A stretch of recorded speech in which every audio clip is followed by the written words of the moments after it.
Mi nombre es Rita Cabezas y tengo aquí a Marco Calderón. Voy a entrevistarlo porque me resulta muy interesante la historia de él, incluso que terminó trabajando en lo mismo que estoy yo y por eso pues sentí esa afinidad y los dos queremos en este momento que se expanda el mensaje de liberación, que la gente entienda lo que es un proceso de liberación, porque es algo que hemos aprendido nosotros, lo hemos vivido y queremos que la gente entienda que la liberación es más que simplemente un fuera en el nombre de Jesús, que hay un proceso que asegura que el resultado sea permanente. Así que Marco, pues contanos primeramente lo que ha sido un poquito tu vida personal, familiar, de dónde venís, qué tipo de familia, también qué tipo de iglesia en el que te formaste para ver tu trasfondo. Muy bien. Rita, un placer estar acá, un placer para todos aquellos que nos escuchan y nos miran por las diferentes plataformas. Bueno, muy contento y honrado con el Señor de estar esta mañana por acá. No sé en qué momento lo irán a ver, si en la mañana, en la tarde, en la noche, pero lo importante es que el mensaje, como lo decías ahorita, se distribuya y se extienda. Contarte, Rita, que, bueno, nazco en una familia tradicional. ¿En qué sentido? Padre, mamá y papá, pero también dentro de la familia un hogar pues conformado por dos familias, por decirlo así, porque mi papá, su primer matrimonio lo pierde con 5 hijos, porque su esposa tiene un cáncer por ahí, y después viene el segundo matrimonio, que es en el cual yo hoy estoy por acá, gracias a ese segundo matrimonio. Nací en una familia normal, común y corriente según el mundo allá afuera, porque normal y corriente es que todas las familias tengan problemas, situaciones y circunstancias, pero no tenemos dónde refugiarnos en esas circunstancias y en esas situaciones. Entonces quiero contarles que mi padre fue un padre que toda una vida se dedicó a serrar madera, mi madre una ama de casa, un hogar disfuncional, que para la sociedad allá afuera, un hogar disfuncional, Rita, hoy en día es normal. Donde hay drogas, donde hay alcohol, donde hay pobreza, donde hay lipidia, donde hay circunstancias, situaciones, pleitos, división y demás. Eso es un hogar tradicional. Eso es lo que nos ha vendido el mundo, que usted vive en un hogar completamente normal. Soy el menor de 8 hijos, tengo 7 hermanos mayores, soy el menor de los 8. Una casa, como les dije, disfuncional, pero siempre con una noción de la existencia de Dios, pero como te lo digo, no creyentes, sino tradicionalistas. ¿Ibas a una iglesia o no? Fui criado en un marco religioso del catolicismo. En ese... ¿Practicante o tradicional? Tradicional, puedo decir un término medio, entre tradicional y entre practicante. Más tradicional que practicante. Eran pocas o escasas las veces que nosotros íbamos a un tipo de congregación o bueno, religión como tal. Y entonces, háblanos un poquito de qué te dañó en ese hogar que vos decís disfuncional. Okay. ¿Qué cosas te afectaron que después tuviste que sanar? Bueno, a una edad temprana de unos 5 o 6 años, cuando ya empiezo a tener como conciencia, me doy cuenta que en mi casa lo que reina es el alcoholismo de parte de mi papá. Fue un dolor muy grande. Lastimosamente, el alcoholismo no solamente estaba mi papá presente, sino que a mis 5 hermanos varones también se extendió el alcoholismo. Entonces no solamente era un hogar disfuncional en el sentido alcohólico por parte de mi papá, sino que también mis hermanos llevaban la misma cadena generacional. La pobreza, la ausencia de mi papá, aunque había un padre proveedor y había un padre que estaba presente, se sentía ausente porque no había una muestra de cariño, no había una muestra de amor, no había un tiempo específico para jugar o para decir, podemos hacer esto, no podemos hacer lo siguiente, no había un padre para un helado, para ir al parque a jugar con la bicicleta, para ir a jugar fútbol y demás. Entonces, esas fueron cosas, como me estás preguntando, que golpearon muy profundo en mi corazón a una edad muy temprana. Y de ahí puedo decir que en este proceso de sanidad y liberación, Dios ha venido a restaurar muchas cosas de esas vivencias. También una vivencia que yo tuve que sanar fue una rebeldía religiosa o una imposición religiosa, como me lo estabas preguntando ahorita hace unos minutos. Se practicaba una religión, pero era como un temor. Era porque si no vas a la iglesia, Dios te va a castigar. Si no vas a tal actividad de la iglesia, no vas a poder tener el chance de estas cosas porque Dios se va a enojar o Dios te va a mandar fuego, te va a mandar un castigo. Y entonces era un concepto como de un Dios castigador. Un Dios castigador. Al que había que tenerle miedo más que nada. No era un temor, era miedo. Porque hoy comprendo, gracias a este proceso de sanidad y liberación, que es un temor bueno y genuino. Ya no es fallarle. El temor a Dios, pero el correcto, el respeto. El correcto. Sí. Pero en aquel entonces era un miedo a que Él me castigara, que Él... me lo habían vendido al Señor, me lo habían vendido a mí, la idea, me lo habían dicho que era como un verdugo, podría decir así. Entonces, ¿tus hermanos cayeron en alcoholismo? ¿Vos no? No. Gracias al Señor, a una temprana edad de 18 años yo conozco al Señor, tengo un encuentro con el Señor. Creo que a esa temprana edad, cuando yo tengo ese encuentro con el Señor, eso permite que ese paso que ya venía con todos los números comprados de la lotería, por decirlo así, o todo el cartón del bingo comprado para caer en una misma cadena generacional, el Señor es donde yo tengo ese encuentro con el Señor. Y yo no caigo, gracias a Dios, no caigo en esa corriente alcohólica que traían mis hermanos también. Recuerdo a mis hermanos decir, y esto es importante mencionarlo, uno de mis hermanos decía que él nunca iba a consumir licor porque el dolor y el daño que provocaba el alcoholismo de mis otros hermanos y de mi papá como tal, decía en su ser que él nunca iba a provocar dolor y daño a mi mamá. Pero quiero decirles que fue el alcoholismo más tremendo y profundo que hubo en mi casa. Eso, lamentablemente, lo vemos. Es una compulsión a la repetición. Y he oído montones de personas que dijeron, fui tan dañado por el alcoholismo de mi papá que yo jamás voy a caer en eso. Pero caen porque está esa fuerza, está el modelaje y está ese impulso a repetir, aunque sea inconsciente. No lo planean, no lo quieren, pero terminan haciéndolo. Pero ahí no es solo lo que la psicología llama eso, la compulsión a la repetición. Nosotros sabemos que hay demonios que están en la familia, que se les ha abierto puertas y ya se monta no solo el modelaje, es lo que viene pasando generacionalmente, que hay demonios que han entrado y pues ya están ahí y comienzan a ver quién más les abre la puerta. Correcto. Y al llegar a Cristo, pues te protegiste de eso. Entonces, ¿cómo fue tu proceso de sanidad propiamente? Hablemos dentro de un concepto de lo que es liberación integral. Okay. Porque liberación integral es ese concepto de hay que sanar las emociones, hay que sanar los traumas, hay que sanar incluso esas cosas que vienen generacionalmente antes de comenzar a sacar demonios. Y eso es muy importante que la gente lo entienda.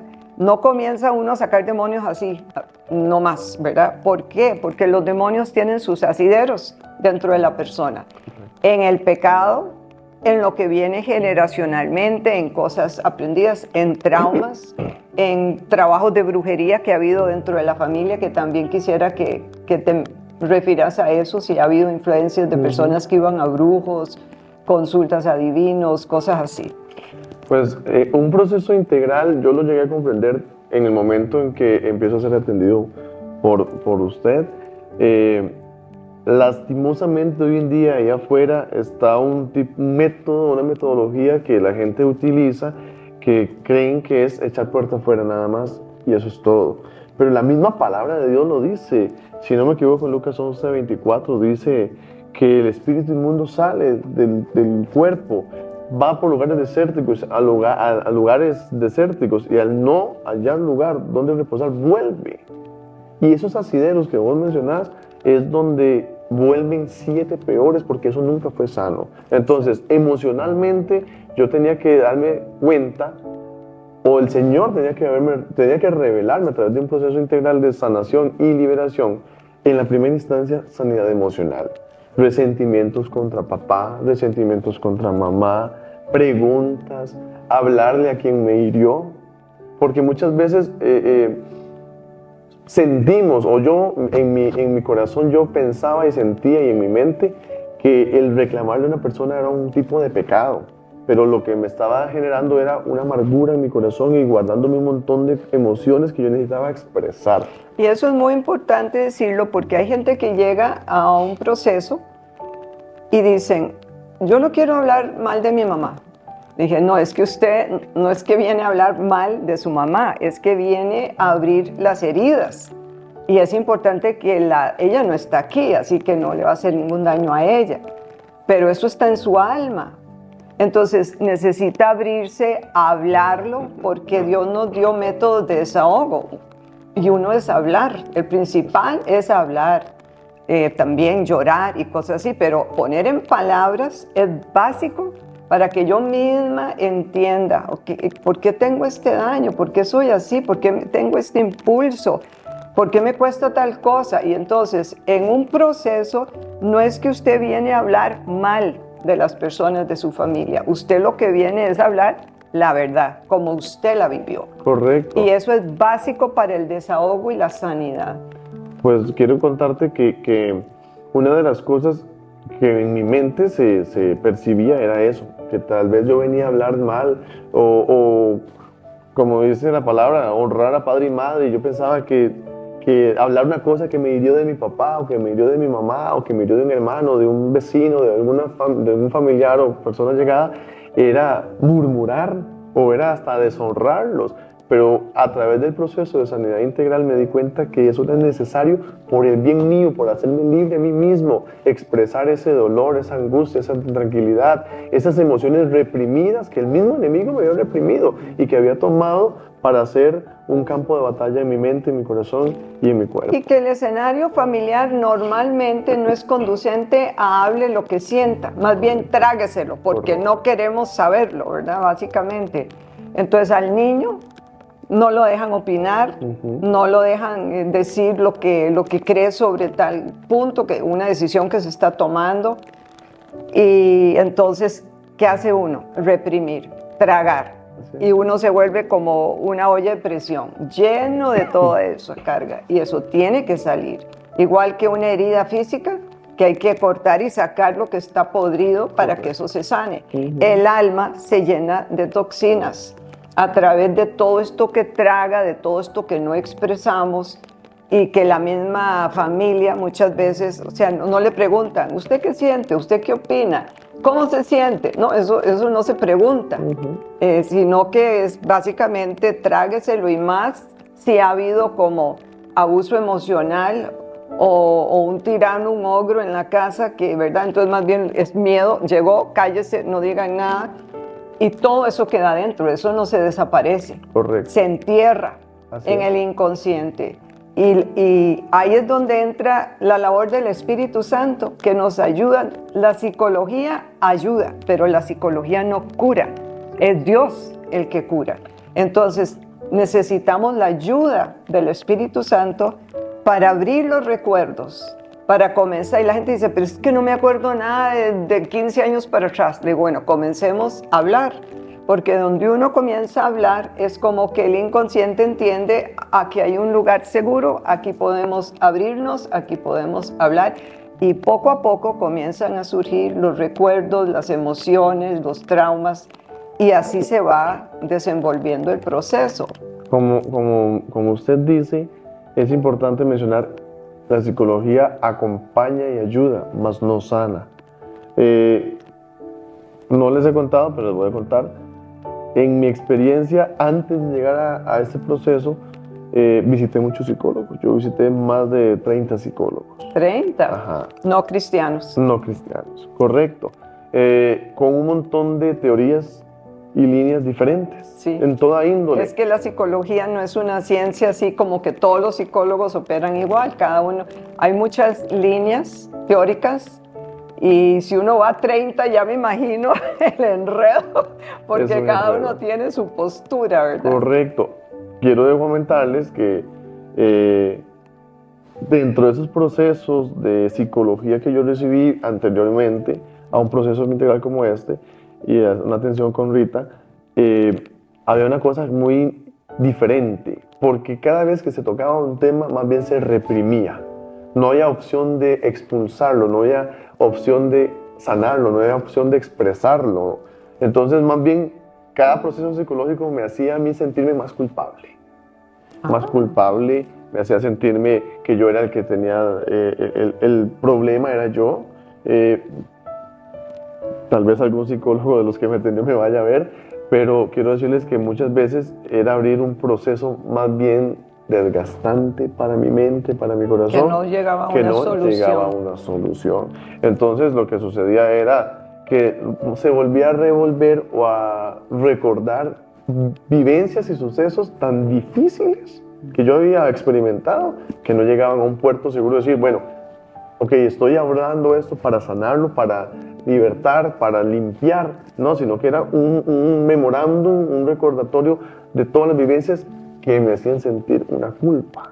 Entonces, ¿cuál es la diferencia con una psicoterapia desde una perspectiva bíblica cristiana? Completamente diferente. Es un proceso de perdón, porque no hay un juzgar de parte del profesional.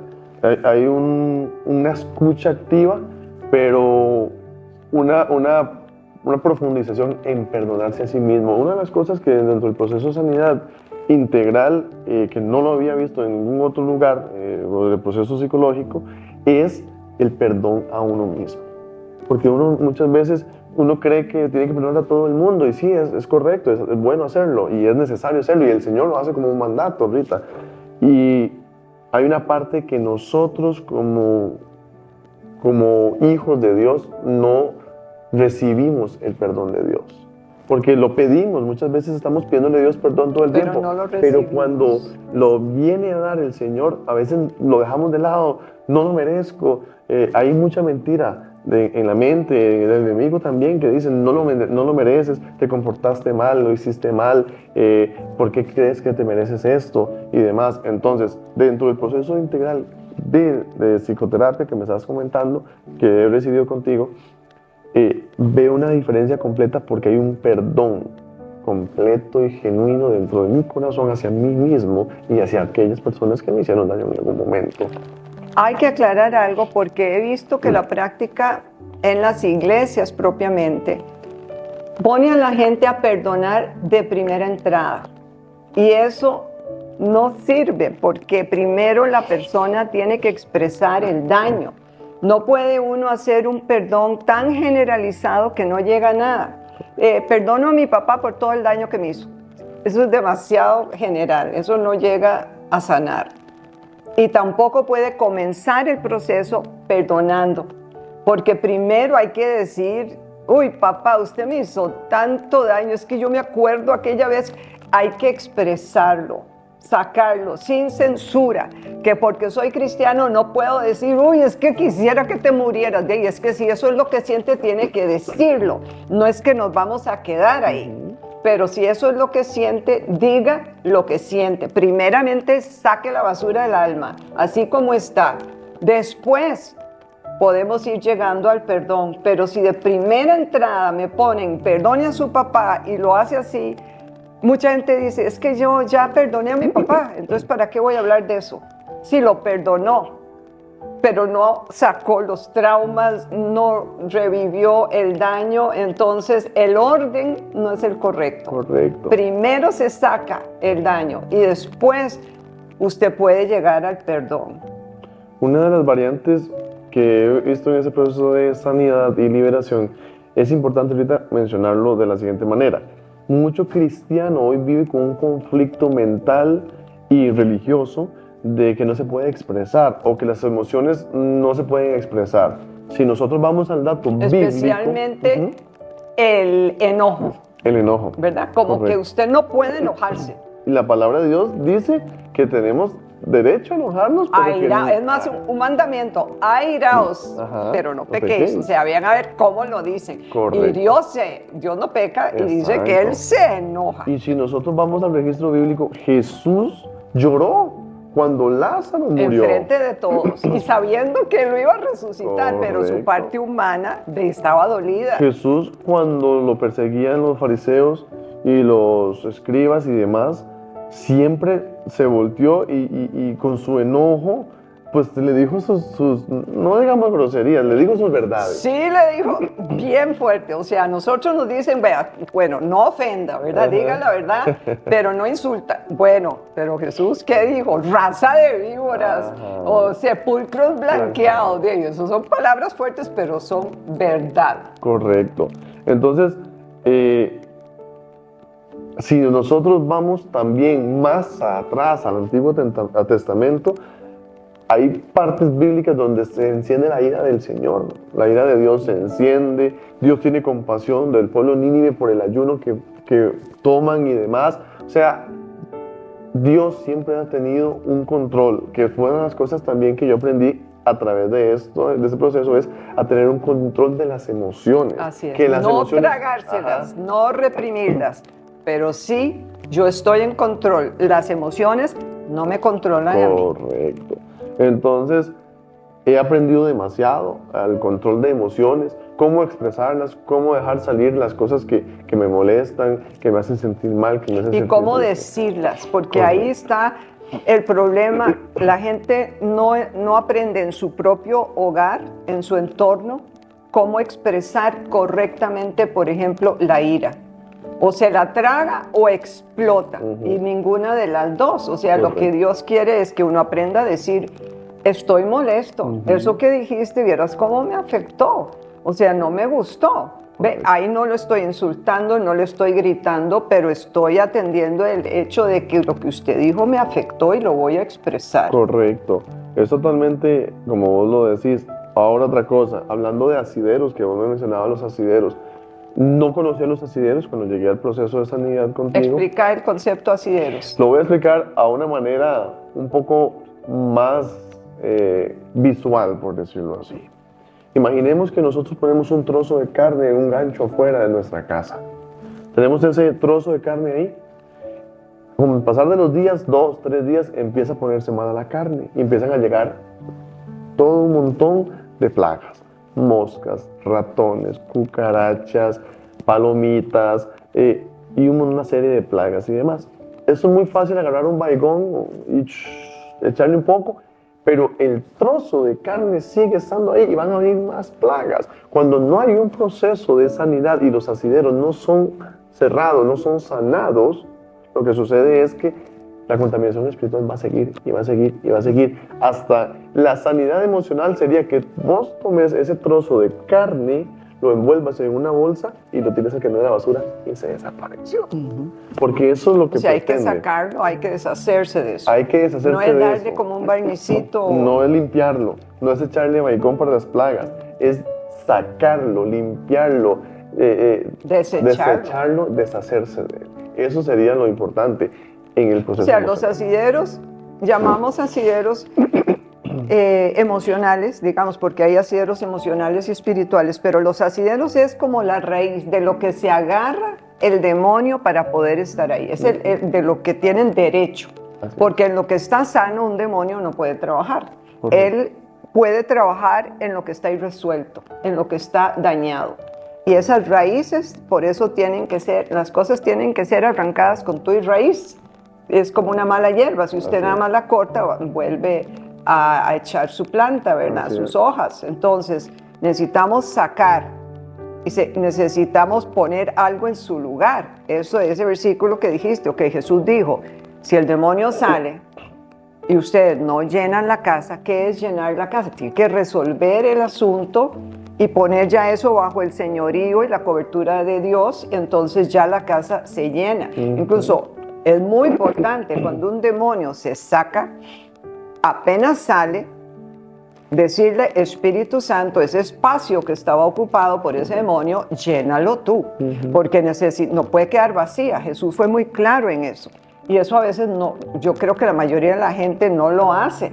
O sea, el demonio sale y dice, ya, se fue. No, ¿y qué? Y la casa está vacía ahora. O sea, ese demonio dejó algo vacío. Ahora hay que decirle al Espíritu Santo, tómalo tú. Correcto. Entonces, en tu caso, ¿cómo fue eso? Entonces, trabajaste las emociones. En primera instancia se trabajó la parte emocional, la parte de cadenas generacionales que muchas veces ignoramos. Y había cosas, ciertas influencias de ocultismo, ¿verdad? Habían cosas de ocultismo que ahora me preguntaste y se me olvidó decirlo, pero aprovecho el espacio para decirlo. Pues variantes de la ignorancia. La palabra de Dios dice, si no me equivoco, en Oseas 4:6, que mi pueblo perece porque le faltó conocimiento. Exacto. Y lastimosamente, y no juzgo a las personas, y quiero que ese mensaje sea enfático en esta área, en esta índole. Muchas personas hoy en día asisten a un brujo, a un hechicero, a un santero, a una persona que trabaje ocultismo, porque los mismos líderes religiosos no están al alcance o no están capacitados para atender ese tipo de situaciones. En las iglesias está pasando un fenómeno triste. Jesús estaba ahí. ¿Por qué se le llamaba pastores en ese tiempo? Porque ahí estaban, digamos, las ovejas, las personas representadas por las ovejas y el pastor que las cuida. Pero hoy en día en las iglesias ya a veces el pastor está ausente, anda siempre de viaje en campañas evangelísticas, y si alguien necesita una cita con el pastor, no hay tiempo. Entonces el pastor es más un administrador de iglesia o es más un evangelista, pero no tiene tiempo para atender sus ovejas. Entonces, ¿por qué se llama pastor? No está haciendo el trabajo de cuidar a las ovejas. Y eso es bien triste, porque la gente llega a una iglesia con carga emocional, espiritual, familiar, de todo, hasta en las finanzas y cosas así. Y necesitan hablar con alguien, no solo que les prediquen, porque usted en media predicación no puede decir, pastor, o sea, no se permite, ¿verdad? No se permite que uno interrumpa para hacer una pregunta. Entonces, si está diciendo algo y uno no lo entendió, uno no se quedó con la duda. Y por otro lado, hay cosas que uno no las va a preguntar en público, hay cosas que uno las tiene que hablar en un espacio. Y estamos hablando de tiempo, no 10 minutos. O sea, porque en 10 minutos usted apenas comienza a medio explicar su situación. Se necesitan horas. Y el pastor actual no tiene horas. O sea, dentro de su forma de trabajar, no tiene ese espacio de horas. Y me han contado personas muy frustradas que logran una cita con el pastor y el pastor a cada rato está contestando el teléfono. ¿Verdad? Es que, disculpa, es que, ¿verdad? Y entonces, se quedó sin atender realmente a la persona y frustrada. Así es. Y se supone que la oveja tiene un pastor para que le atienda ese espacio. Entonces, algo está fallando en la estructura de la iglesia. Correcto. Entonces, al no haber ese pastoreo, como se puede decir, cuando una persona tiene la necesidad de la situación, en esa tormenta que está viviendo, llámese familiar, económica, emocional, espiritual, lo que hace es, como llamamos, toma lo primero que le aparece. Y bueno, van muchos a brujos, pero los que no creen en eso y no van, ¿verdad? Mire, me han dicho montones de taxistas cristianos que la gente se le sienta y comienza a chorrearle todos sus problemas, y esos, pues ellos como son cristianos, pues los oyen hasta... Oran, les dan un consejo, ¿verdad? O en un salón de belleza, las mujeres van y comienzan a hablar todas sus cosas a la persona, y tal vez ni cristiana es, pero ahí se desahogan, ¿ve? La gente tiene necesidad de eso, y si no lo encuentra en la iglesia, lo buscará donde sea. Lastimosamente, hoy en día, muchos casos de personas que han estado en el cristianismo y salen del cristianismo, por decirlo así, o cometen un tipo de herejía, por decirlo así, o no herejía, sino la otra palabra, Rita, que cuando es cristiano, creyente y después deja de ser creyente. O sea, que se va al mundo, decimos. Digámoslo así, que se va al mundo. Lastimosamente es por esa falta de ese cuidado que se le debe tener a la oveja como tal. Y llegaron buscando al lugar correcto, ¿verdad? Pero no se atendieron, y en el momento que no se atiende, pues lastimosamente, sonará feo decirlo, pero la realidad que se ve hoy en día, aquel amigo en la cantina, o en el bar, o en la discoteca. Eso es otra, en los bares, ahí la gente suelta todo, ¿verdad? Entonces, pero ¿qué clase de consejo van a tener? Imagínense. ¿Será el apropiado o será uno incorrecto?